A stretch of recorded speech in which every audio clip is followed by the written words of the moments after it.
Yan mga pare kayo, gumawa tayo ng apple cucumber corn na salad, no? So ganito yung paggawa nito mga pare. Ang ingredients ito, syempre kailangan natin ng apple, ng cucumber tag-isa, tapos tomato, pero gagawin natin apat yung tomato, corn, tsaka white onion, dalawang itlog, mayonnaise, tsaka yung cowbell na condensed. Kailangan din natin ng salt, tsaka ng pepper para mamaya sa dressing niya. So, yun lang no, napaka-konti lang ng ingredients. So, ngayon, chop-chopin na natin yung apple. Bali, yung chop ko dito ng apple ay malalaki kasi yan yung gusto ko malalaki. Pero pwede naman gawing maliliit, no? Tapos ito, tomato, no, chop din natin.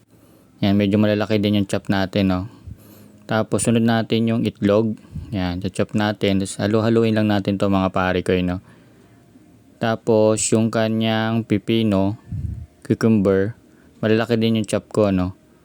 Tapos yung onion, white onion. So halo-halo lang to mga pare ko, no. Next natin yung dressing. Yan 3/4 cup ng mayonnaise. Tapos pipigaan natin ng isang kalamansi. Tsaka lalagyan natin ng salt, 1/2 lang. Tsaka ng pepper, 1/2 lang din. Tapos halo-haluin lang natin to mga pare ko, no. Yan. Tapos lalagyan pa rin pala natin ng condensed, dalawa. Yan. Tapos halo-haluin lang natin to mga pare ko. Yan. Hanggang maging malapot siya.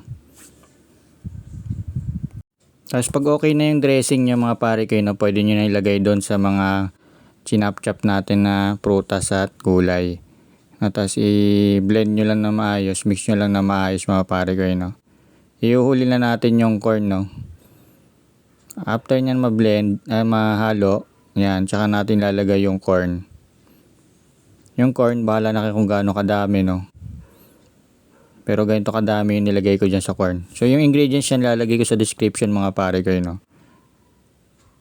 So, yun lang, no, ganun lang kadali, no, para sa mga gusto ng healthy food. Ito yung bagay sa inyo mga pare ko, no. So, yun lang, maraming salamat.